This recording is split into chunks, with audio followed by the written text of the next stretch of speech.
Previously on the Storm Mythology series. After a sparring match in the danger room between Storm and Thunderbird goes terribly wrong, causing Storm to relive the tragic killing of her would-be rapist, Storm considers leaving the X-Men and returning to Africa. It is Nightcrawler who convinces her to stay by creating a greenhouse in her large, spacious attic room. The next morning, Thunderbird arrives in Ororo's room to apologize. The two take a moment to bond and get to know one another, but their reconciliation is short-lived. For only hours later, Storm, Thunderbird, and the other new X-Men set out on their first official mission. Take down Count Nefaria and his Animen, save Valhalla Mountain Base, and prevent World War III. After the X-Men easily beat back Nefaria's forces, the Count steals a fighter jet and tries to escape. Thunderbird jumps onto the jet and is killed when his violent assault causes the aircraft to explode. Now, 3 weeks later, trying to cheer her new best friend up, Jean Grey has planned a night out on the town with Storm, Misty Knight, and Colleen Wing.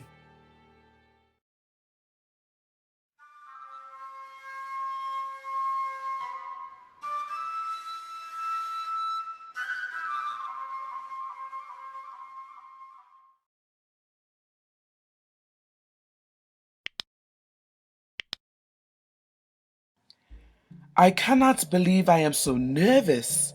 Storm thinks to herself. After facing the Derutas, Deluge, Krakow, and recently Count Nefaria, why does a simple dinner date make my heart race so? I suppose, like many of America's customs, I am simply unfamiliar with these kinds of social occasions. But Jean insisted that I join her in this, what did she call it? Girls' night out? The goddess has landed, gang. Storm, you remember my roommate, Private Investigator Misty Knight? Hey, Ro. Looking good, girl. Storm smiles with confidence. And this is Misty's partner in crime fighting, Colleen Wing. Colleen waves slightly at Ororo, saying that it was good to finally meet her. Jean, I know I just recently learned that you both are mutant superheroes, but is this the girl really gonna step out tonight in her super threads?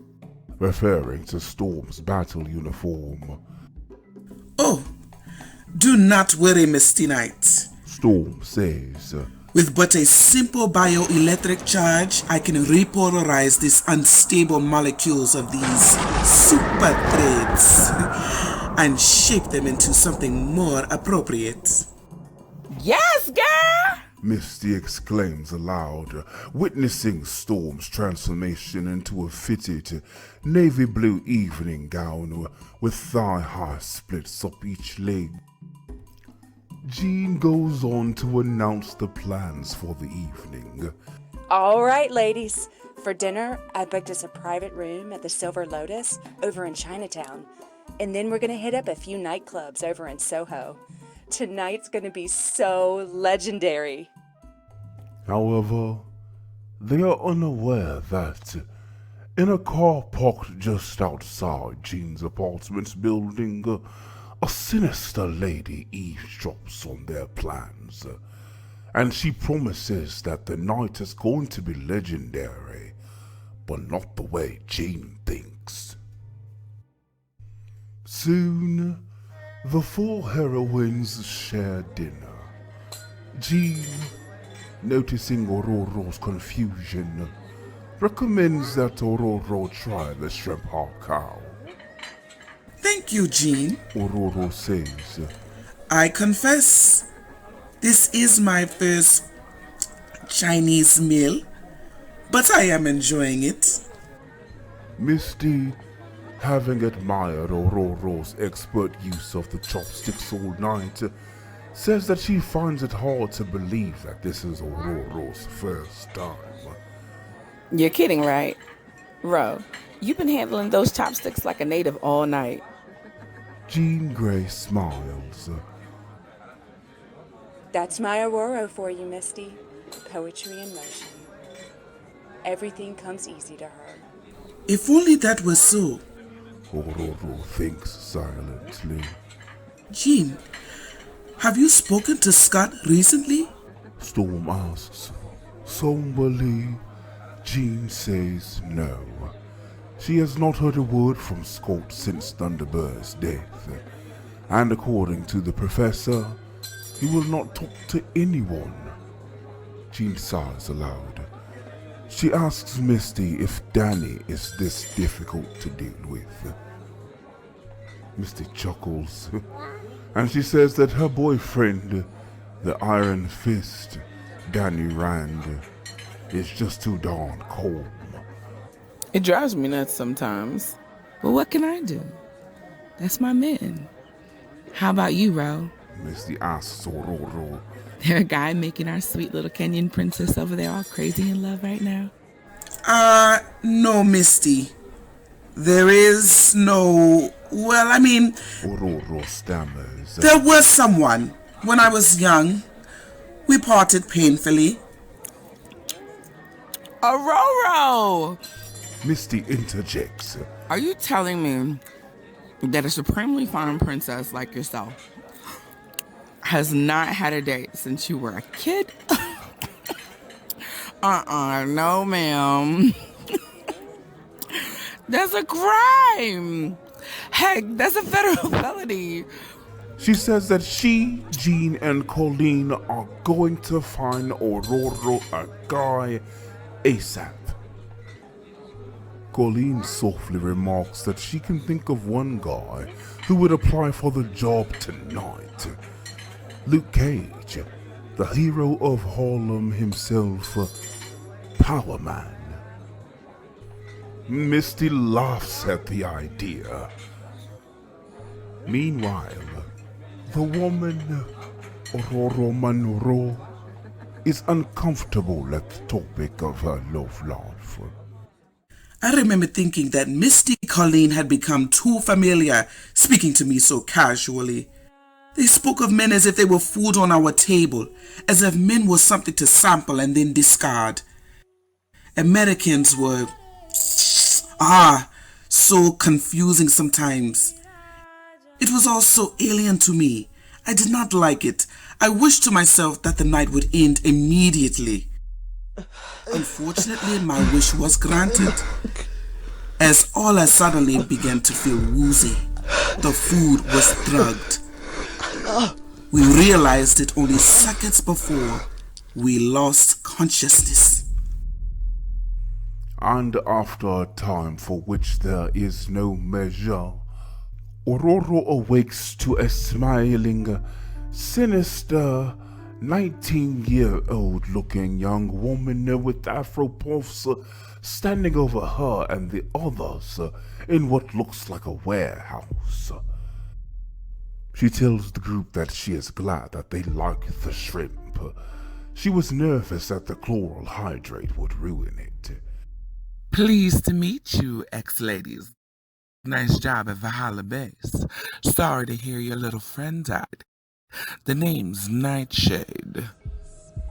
Misty and I go back a few years, so I'm a little annoyed that Misty didn't invite me to tonight's little shindig.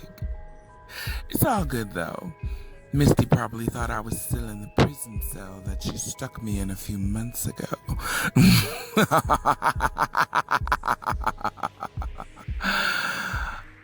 Some PI you are, Misty. I've had your apartment bugged for nearly a week, so imagine my surprise when I heard you were hanging out with 2 genuine mutant superheroes tonight. Now, we got ourselves a party. Still shaking from the sedative. Jean crawls towards Nightshade. Now I should be close enough to hit her with the side blast. Nightshade snatches away from Jean. Don't even think about it, boo. She snaps. Literally, don't think about it.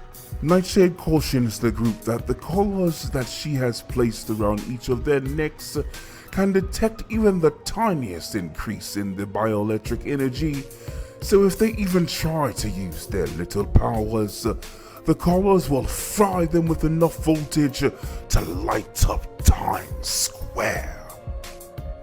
Misty reminds Nightshade that she does not have powers. But I do have a new bionic arm. And Misty attacks. Nightshade dodges, Suddenly, Misty screams as her collar suddenly activates. Nightshade calmly tells Misty that she has a gift called Total Recall, which is why she did not forget to fit an override model in Misty's collar. Now, that fancy bionic arm Tony Stark built for you is all mine. Misty's arm slaps her in the face. Fretted, Colleen runs to Misty's side. But with Nightshade still controlling Misty's arm, it goes for Colleen's throat. Friendships can be so fragile, kinda like necks. Nightshade snaps. Now don't give me any more grief, ladies, or Misty starts playing volleyball with Colleen's head. Now, on to business. I've got a job that needs to be done, and you two ex-chicks are perfect for it. Stand by, Jeannie. Your part comes up later. This first part is all yours, princess. Nightshade sneers. Ready, Stormy Weathers? Ready to fly for Nightshade? This young girl, Ororo thinks. this Nightshade, thinks I am no threat because I am without powers, but she has no idea. I could pounce on her and take her before she even knew it. But to save the others and to discover her villainous scheme, it appears Ororo finally responds out loud. I have no choice. Soon, Storm is flying in the night sky above Manhattan. Her collar has been deactivated and her powers turned on again. However, she is still being monitored by Nightshade, who orders her to hold her upward bearing for another 12 seconds. That will put Storm right on top of... The shield carrier. Storm thinks to herself. Great goddess! It is like some gargantuan sea creature. How does it even stay in the air? Professor Xavier has mentioned this shield. He called them an organization devoted to world security. He also warned me that... Stay cool, baby girl. Nightshade says, interrupting Storm's thoughts. She tells Storm that she is too small to register on S.H.I.E.L.D.'s radar. Nightshade instructs that, first, Storm will penetrate the carrier through an exhaust vent in the starboard section. Nightshade guides Storm around. Storm uses a combination of moisture and wind pressure to suction herself to the vessel. Oh, nice. Nightshade says with surprise. She remarks that Jean was not lying when she told Misty that Storm was some hotshot lockpick back in Africa. I am far more than that, Nightshade, Storm thinks to herself. as you will soon learn to your own cost. Once inside, Storm freezes the tertiary monitor system, enabling her to move into the corridors. She slips down the hallway, easily avoiding every camera along the way. Nightshade is impressed. I just don't get it. You have the skills, the power, and the looks to be a major player in the New York underground. Why are you wasting your time trying to save the world when you could be getting rich? I choose to use my abilities for the benefit of others, Nightshade. Storm whispers. The reward which that provides dwarfs any material gain. Girl, bye. Nightshade replies. We both know you didn't get these kind of skills from some ex-mutant superhero training. You're a born thief. Look at you. You're busting into the tightest joints in the world and doing it in style. You love this, Storm. Nightshade taunts. Admit it. I stole to survive when I was a child, to feed myself, and to help my father provide for my brothers and sisters. I was proud of my skills, but I soon learned that it was a life without honor. Why do you do this, Nightshade? Well, for your information, Your Highness, Nightshade retorts. I was born in uptown Harlem just like you, only we were dirt poor. Daddy skipped out early, Mama got hooked on drugs, and I became dead weight. Eventually, I was left alone. Everyone told me that I was heading for the gutter, but I had brains and I used them to claw my way out. By the time I was 16, I held doctorates in genetics, cybergenetics, and physics. I used what I knew to get myself out of the ghettos of Harlem. Whatever I needed to survive, I took, just like you, Storm. Guess we ain't so different. Little girl, if you believe that, then you have not been listening to a word I... Suddenly, Storm is discovered by 2 SHIELD agents. Curse you, Nightshade, for bringing me to this. Then she turns and blasts the 2 men. I have only stunned them. They will be unconscious for a few hours, but they will live. Yay, whoopee. Nightshade says sarcastically. Storm finally enters the room. This is S.H.I.E.L.D.'s cybernetics lab. Nightshade informs her.